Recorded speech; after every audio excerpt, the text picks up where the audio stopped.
Okay, another lesson from PBB collab, Celebrity Collab Edition. Well, okay. Maraming twist itong Celebrity Edition ng PBB. At sa tingin ko, ito yung isa sa pinakamatatandaan ng tao.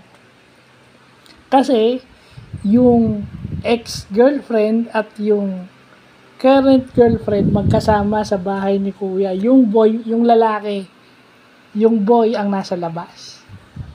So, ang awkward nun. Paano makikisama itong si current girlfriend kay ex-girlfriend? Na, nagkakailangan sila. Ewan ko lang kung mapag-uusapan yan, but it's a challenge. It's a challenge for both to talk. Yung to talk na lang, hindi na pag-uusapan yung guy, but to talk as housemates. Lang namang nasa isang bahay kayo, hindi kayo mag-uusap. Kung magkaroon ng task at hindi kayo magtutulungan, kawawa yung mga kasama niyo. Kaya nga, it's a challenge. And how do AC and Bianca would handle that? Yun na yun. Yun na yun. Okay. And idadagdag ko na rin, may nakita akong isang clip na Ashley was homesick. Mentally nagbe-breakdown na si Ashley. Kasi parang siya yung naiwan eh. Sabi mo, nawala yung boyfriend niya na parang niya sa loob ng bahay kasi Mabi stayed there for how many days, and then yung kaduwa niya na akala niya kaduwa niya biglang aalis dahil house guest lang pala. Masakit yun. So yun yung challenge kay Ashley. Kahit malakas ka, magbi-breakdown ka, imaginein mo kung yung sitwasyon ni Ashley na kay Ivana. O yan. So bago kayo kiligin, okay? Bago kayo kiligin doon sa dustban. Okay? Bago kayo kiligin doon sa dustban na love team, kuno na siniship nyo dahil ang lakas ng chemistry, isipin nyo kung yung sitwasyon ni Ashley na kay Ivana, whom we know is very close sa family. And alam niya na yung kapatid niyang bunso namimiss din siya. Dahil siya yung sandala ng kapatid niyang bunso. So isipin nyo na lang kung yung sitwasyon ni Ashley na kay Ivana. Si Ivana yung regular housemate. Ano kayang pakiramdam nun? Magbo-broke down yun. Kaya nga siguro, minsan nung sinabi niya kay Esner na, maganda ba ako? Sexy ba ako? Hindi siya nagpaparinig kay Dustin doon. It's yung mentally fatigue na siya. Kasi yung task, yung battery, pagod na siya doon, task leader pa siya, and then yung pressure na magawa yung task, and then yung maging task leader, and then yung iniisip pa niya sa labas. So yun. And yun ang sinasabi ko sa mga lalaki. Okay, sa mga lalaki. Kung may gusto kayo sa isang babae, dapat yung answers nyo may pagka-reserve. Okay? Halimbawa, nahalatang crush ni Dustin si Ivana. Lumabas. House guest na, nalaman ng house guest na, then lumabas na.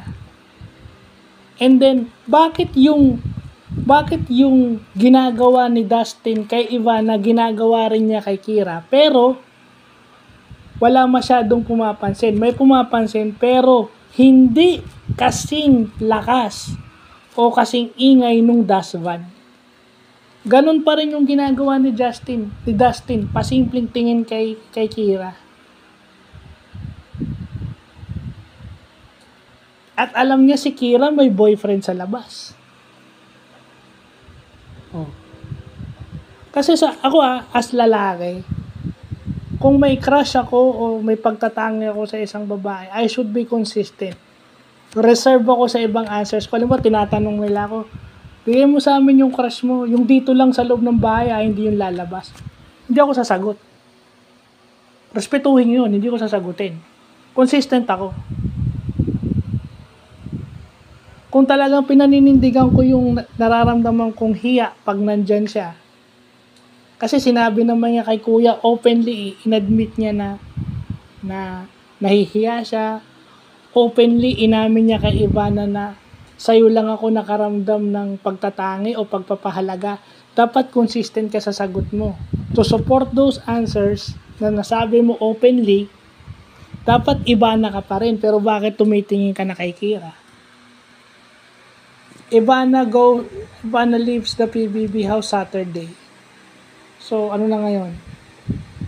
Wednesday. So, meron ng video lumalabas, sumisimple ka na kay Kira. And ilang oras pa lang wala pa nga ata, kalalabas lang ni Ivana, kalalabas lang nung compound ng PBB, inamin mo na in terms of looks and in terms of personality, Kira ka. Well, kung consistent ka, dapat alam mo na kung sino yung mas malakas ang personality dun sa dalawang babae. Pag sinabi mong personality at saka looks, Ivana ka na. Ini-explain ko lang kung ako papipiliin kung ako si Dustin at alam kong ganun ako kagwapo, if looks and personality, Ivana ako. Not unless kung ang tingin ko kay Ivana is ate or alam ko na may boyfriend si Ivana sa labas. Because we may never know. The moment a woman or a girl said na she's dating, yung hidden answer dyan is meron dyan constant na, may constant dyan. Pero hindi lang pwedeng malaman. Kumbaga hidden yung identity. For whatever reason. Yung sinasabing hindi pa nakikita yung dawan, meron yan. Kaso lang hindi pwede sabihin. Yun yung malisyosong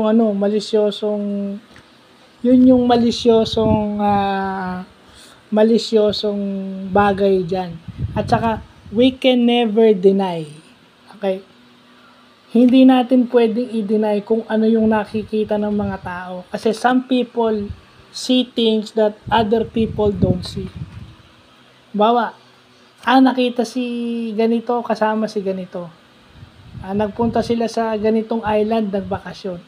Merong nakakakita nun, merong ibang tao hindi. So, kung ano man ang sabihin niya, kahit na anong sasabi niya publicly na wala, pero when people sees that, and people notice that, at natatandaan nila yon, we can never deny that.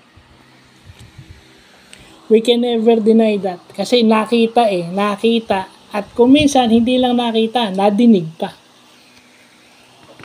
Nakita yung sweetness, nakitang magkasama, nakitang nagdi-date sa nagbabakasyon, na hindi naman nakikita nung iba. Di ba?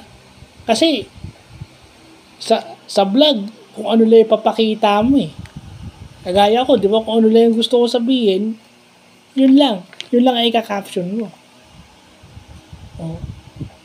So, yun. Kasi baka, pinapaliwanag ko lang na other people sees things na hindi nakikita ng karamihan. At hindi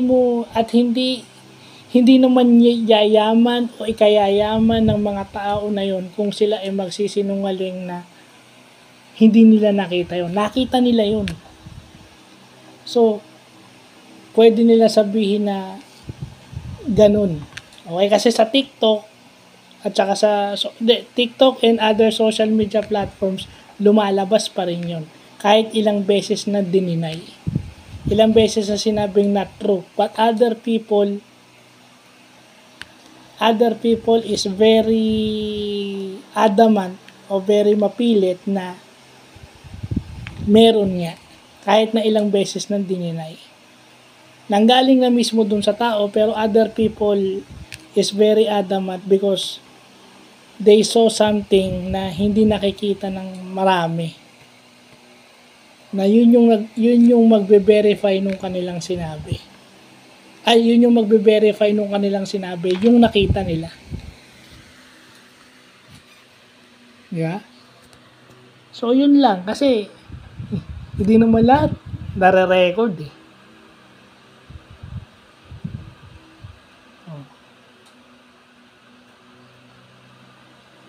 Kasi ano yun eh, when people don't react, when people don't react on issues, or people don't have a reaction, or when celebrities doesn't have a reaction to anything, or hindi man sila nagagalit, two things: totoo yun. Second, they want to control or have the power over the issue. Kasi pag hindi ka nag-react at hindi ka nagalit, the issue would just die down. Magda-die down lang yung issue hanggat makalimutan na naman. And then, hindi natin alam kung kailan magsi-circulate. And then, pag nag-circulate, hindi ka na naman magre-react. I-deny mo na naman publicly. Wala ka na namang reaction. Magagalit, hindi ka magagalit or anything. Magsasalita ka lang, statement. Pag-release ka lang ng public statement. Because kung ganun yung reaction mo, you control the issue. You have the power over the issue na kaya mong patayin na yung issue pag hindi ka na nagsalita ng marami. Kasi pag nagsalita ka pa ng marami, nag-explain ka pa, wala. Hindi mamamatay yung issue. Pag nagsalita ka, isang salita, one time, big time na public statement, the issue would just die down. And then the other thing, totoo yun. So, yun lang po.